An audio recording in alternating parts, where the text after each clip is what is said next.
BSL के इशारे पर सीआईएसएफ ने लाठीचार्ज किया, बेरहमी से पिटाई हुई। दुखद घटना, दुर्भाग्यपूर्ण घटना। इस तरह की घटना की पुनरावृत्ति न हो।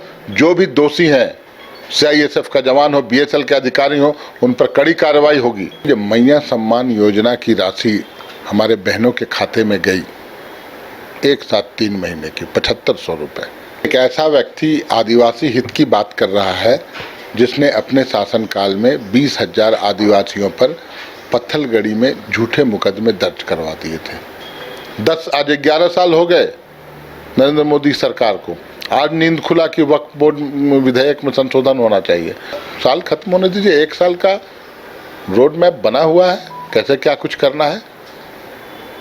घोटाले कहीं सामने आते हैं तो निश्चित रूप से कार्रवाई हो। उनका पार्टी के अंदर खींचतान या मुकाबला बाबूलाल जी से अभी चल रहा है। जितने भी केंद्रीय उपक्रम हैं वो झारखंड का मालिक समझ बैठे हैं अपने आप को। लोकसभा और राज्यसभा से वक्फ अमेंडमेंट बिल पास हो गया है, लेकिन कल अगर बात करें तो झारखंड के पूर्व मुख्यमंत्री रघुवर दास ने झारखंड मुक्ति मोर्चा पे निशाना साधते हुए ये कहा है कि झारखंड मुक्ति मोर्चा आदिवासियों का हित नहीं चाहती है, क्योंकि जो वक्फ अमेंडमेंट बिल है वो आदिवासियों के हित के लिए है, लेकिन झारखंड मुक्ति मोर्चा इसका विरोध कर रही है। हमारे साथ झारखंड मुक्ति मोर्चा के केंद्रीय प्रवक्ता मनोज पांडे हैं। सर, रघुवर दास कह रहे हैं कि आप लोग आदिवासी विरोधी हैं और कल आपका चेहरा सामने आ गया जिस तरह से आप लोगों ने वक्फ बिल बोर्ड का विरोध किया है, क्योंकि 5वीं अनुसूची और 6ठी अनुसूची के तहत वक्फ आदिवासी क्षेत्रों में कोई भी मस्जिद नहीं बना सकती, उनके ज़मीनों को नहीं ले सकती है। तो आदिवासियों के हक में ये फैसला है, आप लोग विरोध कर रहे हैं। देखिए, एक ऐसा व्यक्ति आदिवासी हित की बात कर रहा है जिसने अपने शासनकाल में 20,000 आदिवासियों पर पत्थलगड़ी में झूठे मुकदमे दर्ज करवा दिए थे। वो 20,000 आदिवासी युवकों को जेल भेजना चाहते थे। खैर चलिए, रघुवर जी चूँकि खबरों में बने रहना है, अपने पार्टी में भी पहचान बना के रखनी है, इसलिए इस तरह की कवायद कर रहे हैं। उनका पार्टी के अंदर खींचतान या मुकाबला बाबूलाल जी से अभी चल रहा है, तो थोड़ा इस तरह की बयानबाजी देखने को मिलती है। बेसिर पैर की बात, अनर्गल बात। वक्फ बिल पास हुआ, उसमें आदिवासी कहाँ से आ गए भाई? वक्फ बिल में जो संशोधन हुए थे 2013 में भी हुआ था, और उसमें भी भाजपा के लोग शामिल थे। जो जेपीसी कमेटी गठित की गई थी उसमें भाजपा के सदस्य थे, उन्होंने हस्ताक्षर किया, वो उस समय सहमत थे। आज 11 साल हो गए नरेंद्र मोदी सरकार को। आज नींद खुला कि वक्फ बोर्ड विधेयक में संशोधन होना चाहिए। तो ये सब चुनावी रणनीति है, बिहार का चुनाव है, इसलिए इस तरह की जुमलेबाजी या सुगुफेबाजी हो रही है।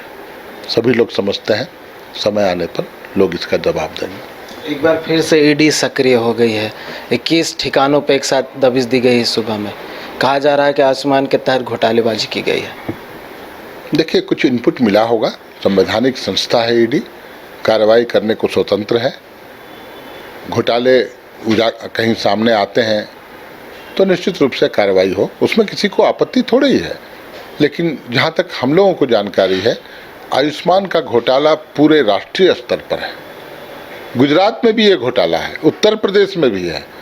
तो कार्रवाई पिक एंड चूज नहीं हो, एक परसेप्शन नहीं क्रिएट किया जाए कि अमुक जगह फलाना जेएमएम की सरकार है या कांग्रेस की सरकार है तो वहाँ आयुष्मान में घोटाला हुआ। ऐसी बातें नहीं है। घोटाले पूरे देश में हुए हैं और सभी जगह कार्रवाई होनी चाहिए, और जो भी घोटालेबाज हैं वो चिन्हित करके उन पर कार्रवाई हो। विस्थापित कल आंदोलन कर रहे थे बोकारो में और घटना होती है, लाठीचार्ज किया जाता है और एक विस्थापित की मृत्यु भी हो जाती है। देखिए, बहुत दुखद घटना है। जितने भी केंद्रीय उपक्रम हैं वो झारखंड का मालिक समझ बैठे हैं अपने आप को। बीएसएल के इशारे पर सीआईएसएफ ने लाठीचार्ज किया, बेरहमी से पिटाई हुई। दुखद घटना, दुर्भाग्यपूर्ण घटना।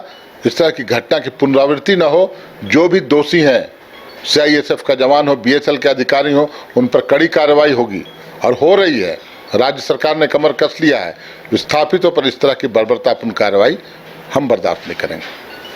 कल बाबूलाल मरांडी ने एक ट्वीट किया था, ये कहा था कि 100 दिन पूरे हो गए हैं हेमंत सरकार के, कोई इस तरह का हित वाला काम नहीं हुआ, इसमें जनता के कार्यशैली में बदलाव है, कुछ वैसा काम नहीं किया गया। मैया योजना को लेकर बातें कही गई थी, लेकिन कुछ वादे पूरे किए गए, कुछ वादे अभी भी जो है लटका कर रखे गए हैं, नियमों और तमाम तरह की चीज़ों के बंदिशों में बांध कर रख दिया गया है।